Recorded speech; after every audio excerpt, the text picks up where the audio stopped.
اگر کوئی مائی کا لال ہے، دودھ پیا ہے، تو آ کر کے کہے کہ اس کا کردار 145 سال کا کردار ہے۔ ملک کو آزاد کرانے کے بعد ملک کا دستور بنایا گیا۔ کوئی یہ سمجھتا ہے اگر کہ ملک کا دستور بغیر مسلمانوں کو ساتھ لیے ہوئے صرف ہندوؤں نے دستور بنایا ہے تو وہ بسم اللہ کے گنبد میں رہتا ہے، اسے دنیا کا کچھ پتہ نہیں ہے۔ کیونکہ اس ملک کی آزادی میں ہمارا کردار 145 سال کا کردار ہے۔ کسی کا کردار اتنے لمبے زمانے تک نہیں ہے کہ وہ مرتے مارتے پھانسی کے پھندوں کے اوپر لٹکتے اپنی گردنوں کو کٹواتے ہوئے 145 سال تک اس ملک کے اندر ہم نے کام کیا ہے۔ 1803 سے لے کر 1947 تک اگر کوئی مائی کا لال ہے، دودھ پیا ہے، تو آ کر کے کہے کہ اس کا کردار 145 سال کا کردار ہے۔ جمعیت علماء کہتی ہے یہ علماء کا کردار ہے۔ یہ کردار پیار و محبت کے ساتھ تھا، گریبان پکڑ کر یہ کردار نہیں تھا۔ ایک دوسرے کے درد میں اور سکھ میں ہر چیز کے اندر شریک تھا۔ یہ ہمارا کردار تھا۔ ہم نے اس طرح سے اس ملک کو آزاد کرایا، کوئی نہیں تھا آزادی کی آواز اٹھانے والا۔ 1803 سے ملک کے لیے قربانی دینے والے 1857 کے اندر صرف دہلی کے اندر 33,000 علماء کو قتل کیا گیا۔ سنبھل میں، مراد آباد میں، میرٹھ میں سینکڑوں علماء کو جس کے جسم کے اوپر لباس عالموں جیسا ہوتا تھا اس کو پھانسی کے تختے پر چڑھا دیا جاتا تھا۔ کوئی نہیں تھا، کانگریس کا وجود بھی نہیں تھا۔ کانگریس تو بنی ہے 1883 میں اور 1885 میں اس کا پہلا اجلاس ہوا ہے، جبکہ 1803 سے حضرت شاہ عبدالعزیز صاحب نے اعلان کر دیا تھا کہ ہمارا ملک مسلمانوں کا یا ہندوؤں کا ملک نہیں رہا، یہ انگریزوں کا ملک ہو گیا، ہم غلام بن گئے۔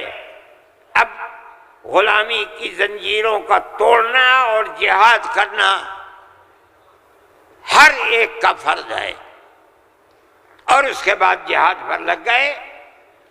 کوئی مائی کا لال نہیں تھا جو انگریز کی اس طاقت کے مقابلے میں کھڑے ہو کر غلامی کی زنجیروں کو توڑنے کے لیے اپنی زبان کو کھول سکے۔ اس اعلان کے تقریباً 80-82 سال کے بعد کانگریس بنی، اور کانگریس کا جو مقصد تھا، جو آج بھی کتابوں میں موجود ہے، وہ ملک کی آزادی نہیں تھا۔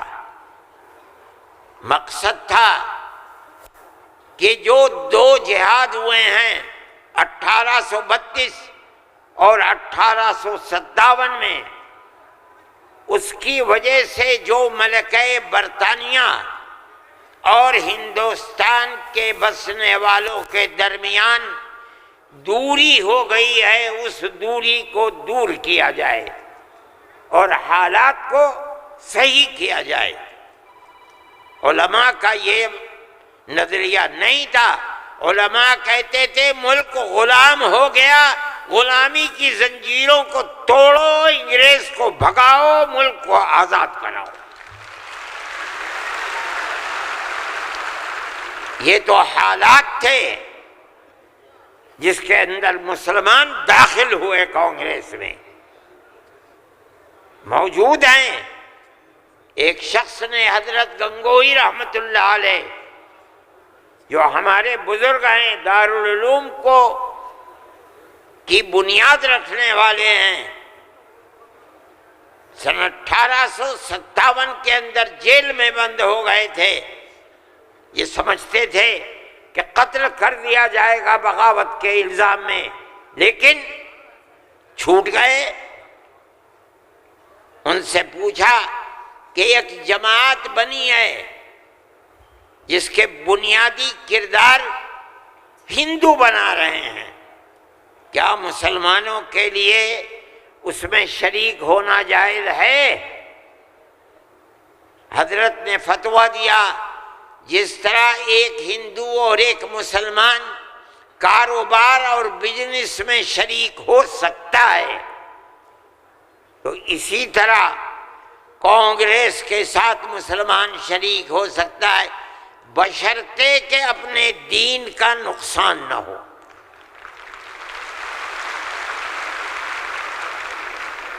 اس کا مطلب نہیں سمجھے تھے لوگ، مطلب یہ ہے کہ ہماری تحریک ہے کہ مسلمان اور ہندو جب تک ساتھ نہیں ہوگا ملک آزاد نہیں ہوگا۔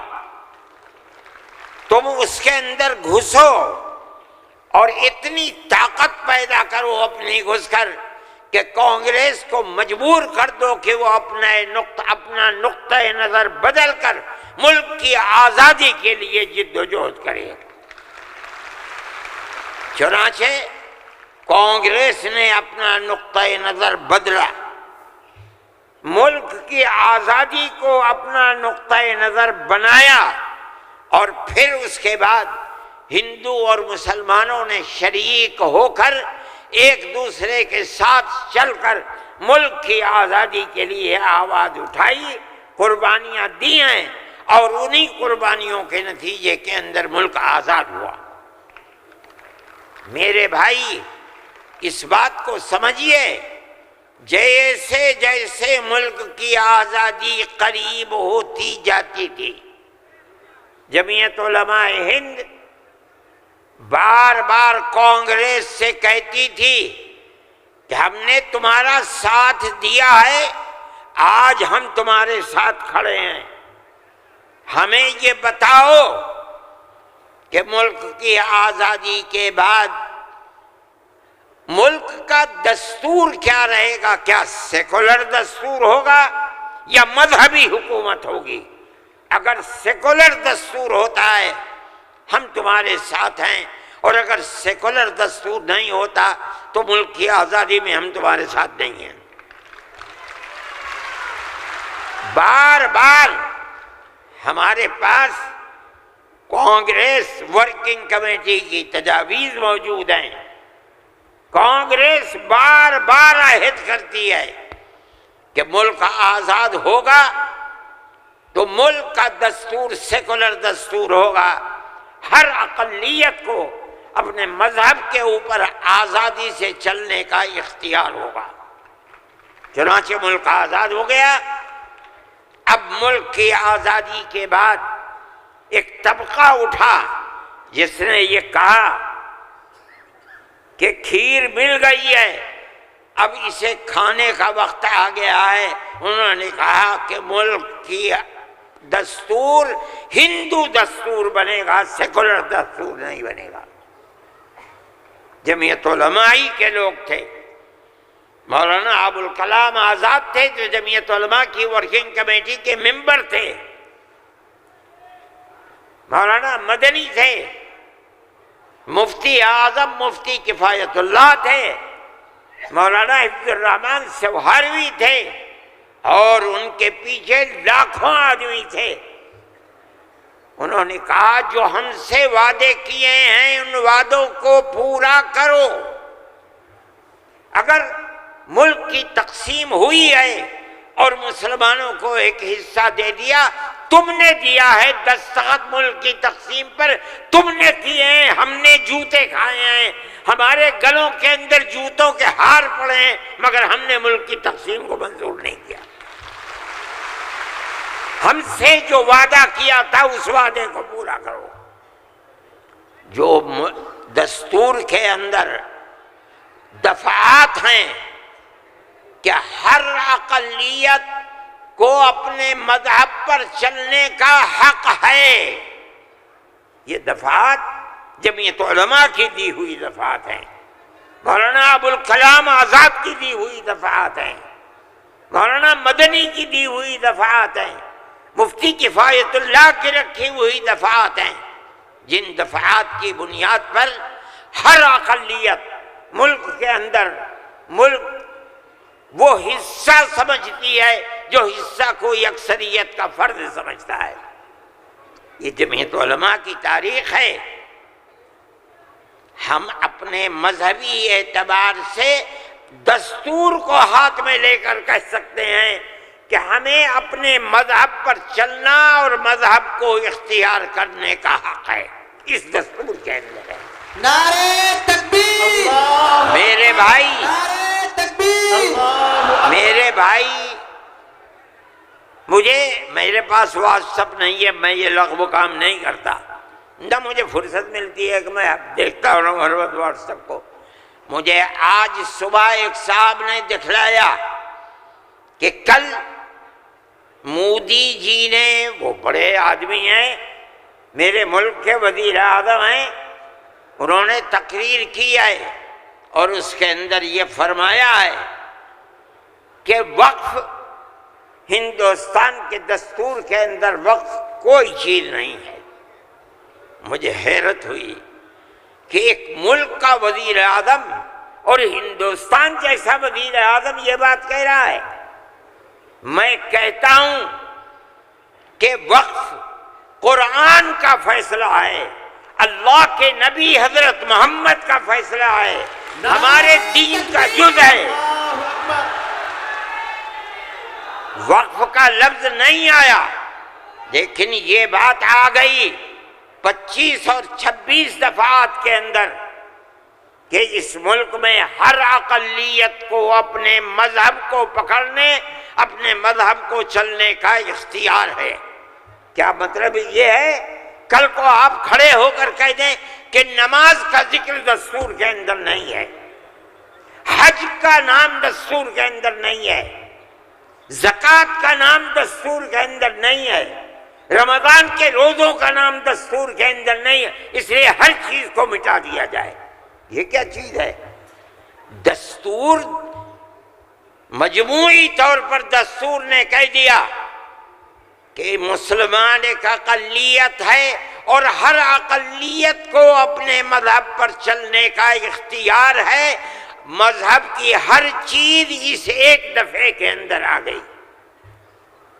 وقف کا مسئلہ، اسلام کے اندر جو چیز اسلام کی ہے مذہب، وہ چیز ہے جو قرآن کے اندر ہے ایک، دوسری وہ چیز ہے جس کو ہمارے آقا حضرت محمد صلی اللہ علیہ وسلم نے فرما دیا۔ یہی دو اسلام کی بنیادیں ہیں۔ سمجھو، قرآن کی آیت ہے 4 سپارے کی پہلی آیت، لن تنالوا البر حتى تنفقوا مما تحبون۔ لن تنالوا البر، ہرگز تم جنت کو نہیں پا سکتے۔ بر کی تفسیر مفسرین جنت سے کرتے ہیں۔ اے مسلمانوں کان کھول کر سن لو، ہرگز تم جنت کو نہیں پا سکتے یہاں تک کہ تم اپنے اس مال کو اللہ کی رضا کے لیے خرچ کرو جو تمہارے پاس ہے. جس مال کو سے تمہیں محبت ہے اس مال کو تم اللہ کی رضا کے لیے خرچ کرو. اسلام ایسا مذہب تھوڑی ہے. جب یہ آیت اتری اللہ کے نبی نے بیان فرمائی تو نسائی کی حدیث ہے کہ ابو طلحہ انصاری رضی اللہ تعالیٰ عنہ جو ایک دولت مند آدمی تھے وہ اللہ کے نبی کے پاس آئے اور آ کر کہا کہ یا رسول اللہ اللہ ہم سے ہمارے مال کے بارے میں فرماتا ہے کہ اگر تم جنت کے طالب ہو تو جو مال سب سے اچھا ہے تم اس کو اللہ کے راہ میں خرچ کر دو. یا رسول اللہ میرا سب سے بہترین مال فلانی زمین ہے، میں آپ کو گواہ بناتا ہوں کہ میں اس کو اللہ کے لیے وقف کرتا ہوں. یہ حدیث موجود ہے نسائی کے اندر. مذہب اور کس چیز کا نام ہے؟ جو اللہ نے فرمایا وہ مذہب ہے، جو رسول اللہ نے فرمایا وہ مذہب ہے. مجھے حیرت ہے کہ مودی جی ہمارے مذہب کے بارے میں فیصلہ کرتے ہیں کہ وقف کے اندر وقف کا ذکر دستور کے اندر. ارے بابا دستور کے اندر مذہب اسلام کو ہر اقلیت کو اپنا مذہب قبول کرنے کا اختیار آزادی کے ساتھ ہے. یہ ہمارا مذہب ہے، وقف ہمارا مذہب ہے. اللہ نے فرمایا، رسول اللہ نے فرمایا. حدیث کے اندر آتا ہے کہ جب انسان مر جاتا ہے، یہ مسلم کی حدیث ہے، اذا مات الانسان انقطع عمله عنہ. جب آدمی مر گیا اب اس کے اندر کام کرنے کی طاقت بھی نہیں ہے. اب اسے کسی چیز کا ثواب ملتا تھا، نماز پڑھنے کا، روزہ رکھنے کا، نہ نماز پڑھ سکتا ہے نہ روزہ. مگر فرماتے ہیں 3 چیزیں ایسی ہیں مرنے کے بعد بھی آدمی قبر میں چلا گیا اسے ثواب ملتا رہتا ہے. کیا ہے اس کے اندر؟ پہلی چیز ہے صدقۃ جاریۃ، ایسا صدقہ کر کے جانا کہ جو اس کا ثواب برابر جاری رہے. مثال کے طریقے پر کوئی کنواں کھدوا دیا، یہ اللہ کے لیے وقف ہے. 100 سال، 200 سال، 1000 سال اگر اس کنویں سے پیاسا پانی پیے گا اس آدمی کو پہنچے گا جو مر گیا 100 سال پہلے، اس نے بنوایا تھا کنواں. اسی لیے مسلم کی روایت ہے اور اس کے شارح امام نووی فرماتے ہیں کہ مراد اس سے وقف ہے. یہ قرآن و حدیث میں آپ کو سنا رہا ہوں. مجھے حیرت ہے کہ ہندوستان جیسے ملک کا وزیر اعظم ایسی بات کہہ رہا ہے. ارے بابا کیا زکوٰۃ کا ذکر آئے گا دستور کے اندر؟ کیا نماز کا ذکر آئے گا دستور کے اندر؟ کل کو کھڑے ہو کے یہ کہہ دو کہ نماز کا ذکر دستور میں نہیں ہے اس لیے نماز نہیں پڑھنے دی جائے گی. زکوٰۃ دستور میں نہیں ہے، زکوٰۃ نہیں کرنی. میں سوچتا ہوں کہ اللہ ملک کا کون بول رہا ہے؟ وزیر اعظم. اور ایسی چیز بول رہا ہے جس کے نہ سر ہے نہ پر ہے. ہم اس کے مخالف ہیں. ہم کہتے ہیں پڑھو، خود نہیں پڑھتے، پڑھے ہوئوں کو بلاؤ، ان سے پوچھو دین کیا ہے، مذہب کیا ہے، ہم بتائیں گے. ہمارا ملک ہے، ہم ہمیشہ سے اس ملک میں رہتے آئے ہیں. اگر ہندو کی ذات برہمن ہے جاؤ کشمیر میں مسلمان بھی برہمن ہے. اگر ہندو تیاگی ہے مسلمان بھی تیاگی ہے. اگر ہندو راجپوت ہے مسلمان بھی راجپوت ہے. ہم کہاں سے آئے ہیں؟ ہم تو اسی ملک کے رہنے والے ہیں. جس کو ہندو کوئی مذہب پسند ہے وہ ہندو مذہب کے اوپر ہے، جسے عیسائی مذہب پسند ہے وہ عیسائی بن گیا، جسے سکھ مذہب پسند ہے وہ سکھ بن گیا، جسے اسلام مذہب پسند ہے وہ مسلمان بن گیا۔ لیکن جس طرح ایک گھر کے اندر 5 بیٹے ہیں، ایک ٹھگنا ہے، ایک لمبا ہے، ایک کالا ہے، ایک گورا ہے، یہ اختلاف باپ اور ماں کے اندر اختلاف کو پیدا نہیں کرتا۔ اسی طرح ہمارا مذہب ہے کہ آدمی کسی بھی مذہب کو اختیار کر لے، لیکن ہندوستانی ہونے میں ملکی اعتبار سے کوئی فرق نہیں ہے۔ ہمارا مذہب ہے، ہم اس کو مانتے ہیں اور یہی ایک حقیقت ہے۔ لیکن برا ہو اس نفرت کی سیاست کا۔ ایک ایسی بات کہہ رہے ہیں جس کے نہ سر ہے نہ پیر ہے، ایسا معلوم ہوتا ہے جیسے ہر مذہب کی ایک ایک جزئی چیز کو دستور میں ہندوستان کے اگر لایا جائے گا تو وہ دستور ہوگا، نہیں لایا جائے گا دستور نہیں ہوگا۔ لیکن میں کہتا ہوں کہ یہ غلط ہے، مودی جی کو ایسی کچی بات نہ کہنی چاہیے، لیکن دنیا ہے ہر بات کو کہتی چلی جا رہی ہے۔ آپ کے برابر میں جب ملک کا پرائم منسٹر یہ باتیں کرتا ہے جس سے مسلمانوں کے خلاف نفرت ظاہر ہوتی ہے، ملک کا ہوم منسٹر ایسی باتیں کرتا ہے تو دوسرے کیوں نہ کریں گے؟ آپ نے دیکھا جھارکھنڈ کے اندر جس کے ذمہ دار بنایا گیا آسام کے چیف منسٹر کو، آسام کے چیف منسٹر کی روز کی تقریریں آپ سنیے، مسلمان کو مسلمان نہیں کہتا، اس کی زبان سے مسلمان کا نام نہیں نکلا، ہمیشہ گھس بیٹھیا کہتا ہے۔ میں کہتا ہوں یہ کتنی بڑی جہالت ہے۔ جس برادری کا وہ آدمی ہوگا اس برادری کے مسلمان بھی آسام میں ہوں گے۔ ہندوستان کی کوئی برادری ایسی نہیں ہے جس کے اندر مسلمان نہ ہو، وہ مسلمان کا نام لیتے ہوئے گھبراتا ہے، مگر خدا کی قدرت ہے جو 1 مہینہ جھارکھنڈ کے اندر رات اور دن تقریریں مسلمان کے خلاف کرتا رہا، وہاں مسلمانوں کا نام لے کر ان کے خلاف بولنے والوں کا منہ کالا ہو گیا۔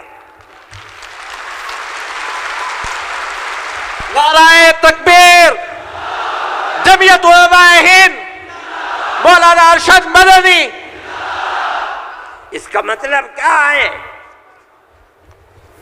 اس کا مطلب سمجھو، صرف یہی مطلب نہیں ہے کہ وہ تقریریں کی اور تقریریں کر کے چلے گئے، اس کا مطلب یہ ہے کہ وہ رات اور دن مسلمانوں کے خلاف زہر اگل رہے تھے۔ جھارکھنڈ کے صرف ہندو نہیں، ہندو اور مسلمانوں نے مل کر اس تحریک اور اس سیاست کو تھوک دیا اس کے اوپر۔ الیکشن کے اندر بی جے پی کی ناکامی وہ صرف مسلمان کے حصے میں نہیں لکھی جائے گی۔ مسلمان کی تعداد کتنی ہے جھارکھنڈ کے اندر؟ اس کا مطلب یہ ہے کہ نفرت کی اس سیاست کو جھارکھنڈ کے ہندو اور مسلمان نے تھوک دیا، اس کے اوپر قبول نہیں کیا۔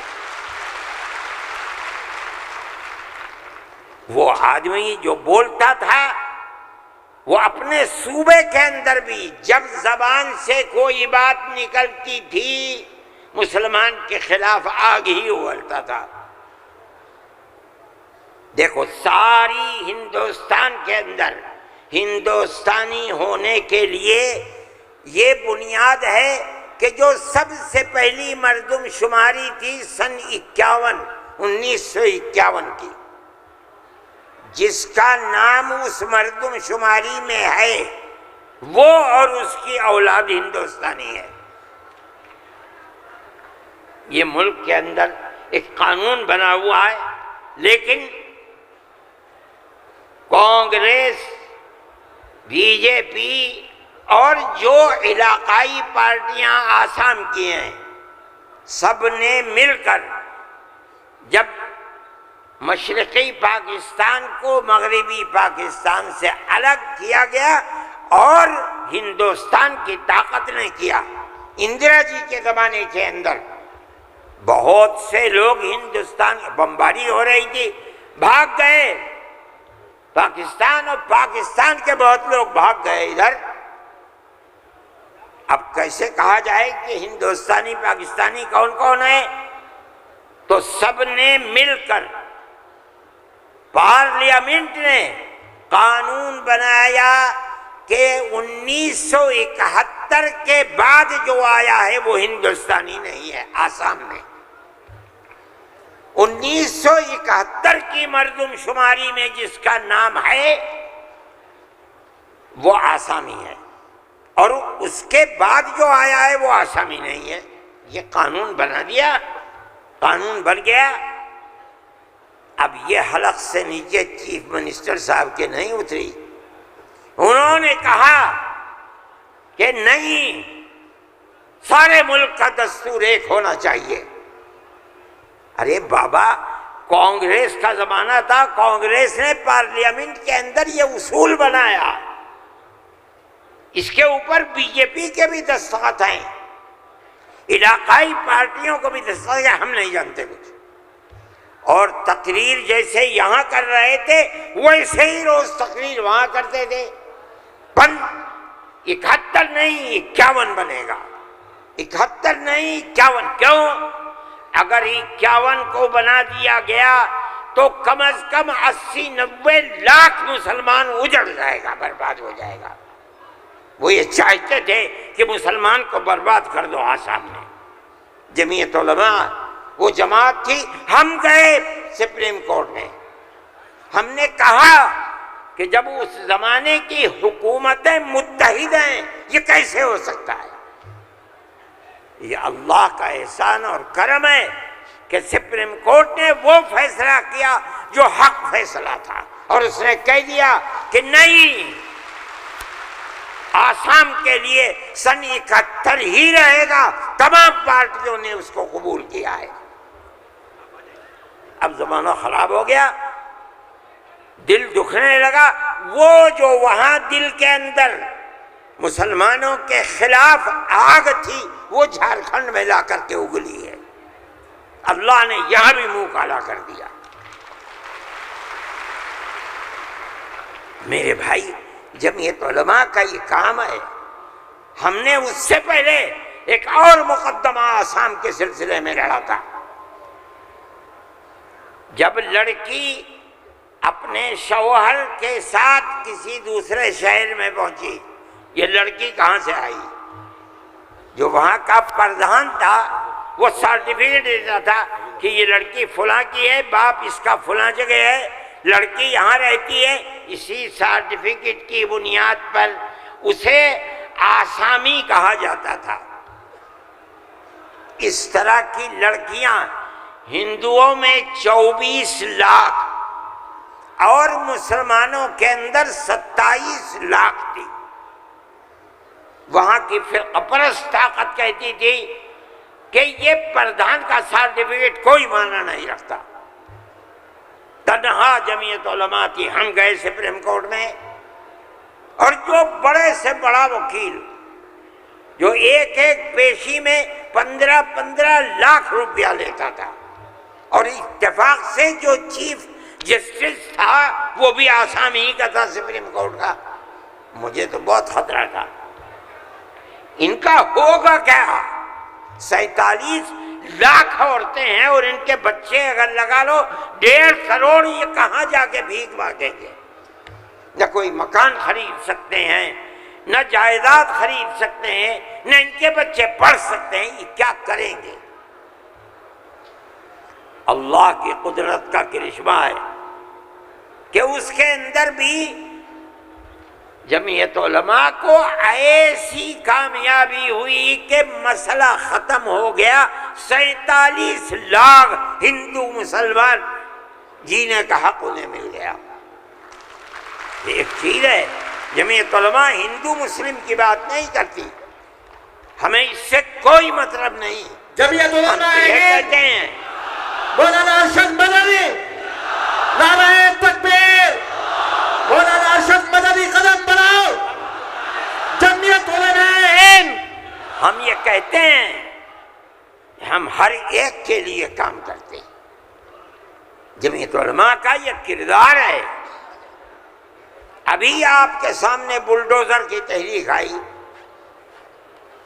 ہم نے یہ دیکھا کہ چیز دن بدن بڑھتی جا رہی ہے، اور اس آگ کے اندر یہ نہیں کہا جا سکتا کہ 100% مسلمان ہے، لیکن 95% مسلمانوں کے گھر گرائے جا رہے ہیں۔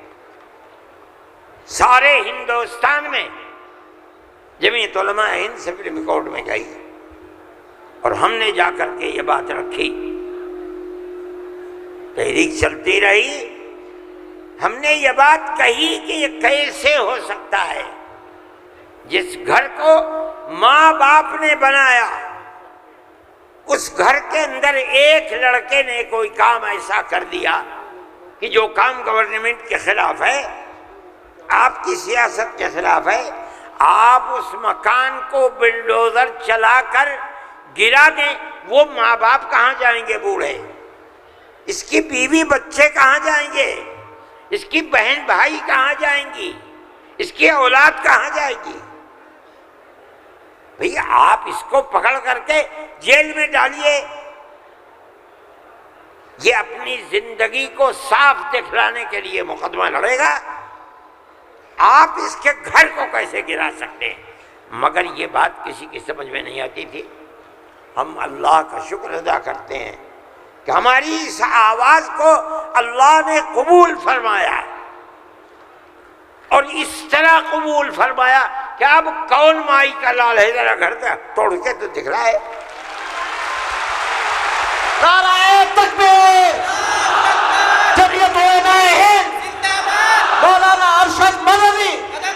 میرے بھائی، یہ فیصلہ دینے والے مسلمان نہیں تھے، مدرسے کے پڑھے ہوئے نہیں تھے، یہ وکیل جو سپریم کورٹ سے لڑ رہے تھے مدرسوں کے پڑھے ہوئے نہیں تھے، ہندو تھے۔ اس کا مطلب ہے کہ ملک کے اندر آج بھی لاکھوں نہیں کروڑوں ہندو ہیں جو مذہب سے اوپر اٹھ کر دکھ سکھ میں ایک دوسرے کے ساتھ شریک رہنا چاہتے ہیں۔ ہم اپنی 1400 سالہ اسی تاریخ کو زندہ کرنا چاہتے ہیں، زندہ رکھنا چاہتے ہیں۔ جمعیت علماء اس کے لیے کھڑی ہوئی ہے۔ ہم ہر جگہ جاتے ہیں، اس کو نہیں دیکھتے کہ کون ابو حنیفہ کا ماننے والا ہے، کون آدمی اہل حدیث ہے، کون غیر مقلد ہے، کون جماعت اسلامیہ، کون ہندو ہے، کون مسلمان ہے، ہم نہیں دیکھتے۔ اگر ظلم و تشدد ہو رہا ہے ہم وہاں جاتے ہیں۔ سیلاب آیا کیرلا کے اندر، ہم پہنچے، ہم نے مکانات 2 کروڑ روپیہ خرچ کیا، مکانات کی تعمیر کرائی، مکانات کو بنوایا۔ مسلمانوں کے مکانات بھی تھے، ہندوؤں کے مکانات بھی تھے، عیسائیوں کے مکانات بھی تھے، جاؤ جا کر کے دیکھو۔ ہم نہیں کرتے یہ کام۔ بنگال کے اندر سیلاب آیا، لاکھوں آدمی اجڑ گئے، ہم نے وہاں کیمپ لگائے، ایک ایک کیمپ میں 2700 صبح 2700 دوپہر میں کھانا کھاتے تھے۔ کوئی تمیز نہیں کون ہندو ہے کون مسلمان، جو مصیبت کا شکار ہے آئے ہمارے دسترخوان کے اوپر کھانا کھائے، یہ ہمارا کردار ہے۔ میرے بھائی، ان تمام چیزوں کو سمجھنا چاہیے۔ یہ مجھے آج حیرت ہوتی ہے وزیر اعظم کا خطاب سن کر مجھے حیرت ہوئی. ایسا لگتا ہے کہ جسے پڑھ لکھ کر کے نہیں خواب خواب بول دیے.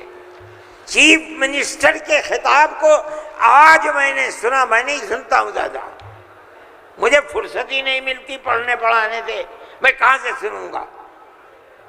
جو خطاب ان کے جھارکھنڈ میں ہوئی ہے مجھے حیرت ہوئی، مگر زیادہ حیرت نہیں ہوئی اس لیے کہ وہ زخم خوردہ ہیں.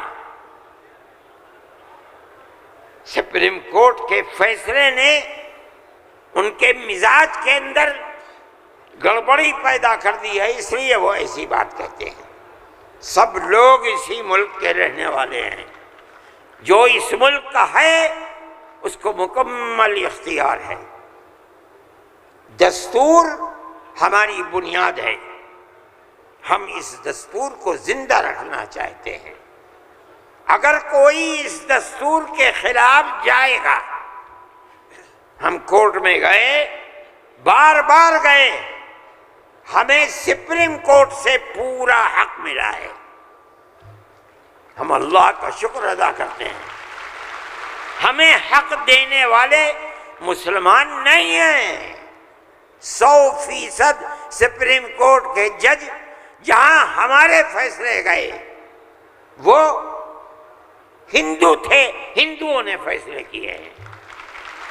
اس کا مطلب ہے کہ ہمارے ملک کے اندر آج بھی 2-4 نہیں، لاکھ 10 لاکھ بے شمار لوگ ہیں کہ جو ہندو مسلم مذہب سے اوپر اٹھ کر ایک دوسرے کے ساتھ پیار و محبت کا معاملہ رکھنا چاہتے ہیں. اور جو طاقتیں ملک کے اندر نفرت کو پیدا کر رہی ہیں، ملک کے اندر ایک بہت بڑا طبقہ ہے جو اس نفرت کی سیاست کو ملک کی تباہی کا سبب سمجھتا ہے.